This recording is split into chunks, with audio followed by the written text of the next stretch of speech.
বিক্ষোভ সমাবেশে বাধা দেয় পুলিশ। আটক করা হয়েছে বেশ কয়েকজনকে। পরে রাজধানীর শাহবাগে অবস্থান কর্মসূচি পালন করেন আন্দোলনকারীরা। কাফনের কাপড় পরে আন্দোলনে নামেন আন্দোলন প্রত্যাশীরা।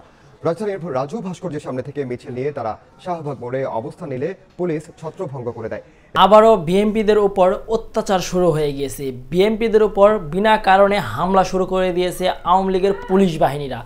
আজকের এই ভিডিওতে আপনারা প্রমাণ সহকারে দেখবেন, তার জন্য অবশ্যই এই ভিডিওটি একটু স্কিপ করবেন না। যারা এরকম সংক্ষিপ্ত আকারে লাইভ নিউজগুলো পছন্দ করেন তারা কিন্তু অবশ্যই এই চ্যানেলটি সাবস্ক্রাইব করে এই ভিডিওতে একটি লাইক করে দিবেন। তো ভিউয়ার্স, আপনারা কিন্তু সকলেই জানেন শেখ হাসিনাকে পদত্যাগ করানোর জন্য বিএমপিরা কালো পতাকা দেখিয়ে মিছিল শুরু করেছিল। সেটা কিন্তু বন্ধও হয়ে গিয়েছিল, কিন্তু পরে কিন্তু সেই মিছিলটি তারা আবার সঞ্চয় করে আবার কিন্তু চালু করে সেই সুবাদে কিন্তু আওয়ামী লীগ পুলিশ বাহিনী নামিয়ে দেয় রাস্তায় তাদের পেটানোর জন্য। বিএমপিদের বড় বড় নেতাদের কিন্তু পিটিয়ে এখন বর্তমানে হাসপাতালে পাঠিয়ে দিয়েছে।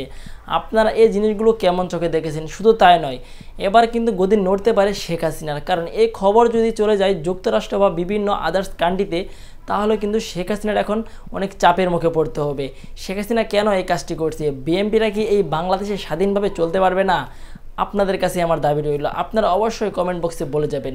তো ভিউয়ার্স, আজকের মতন এই পর্যন্তই। দেখা হচ্ছে পরবর্তীতে কোনো ভিডিও নিয়ে, ইনশাল্লাহ।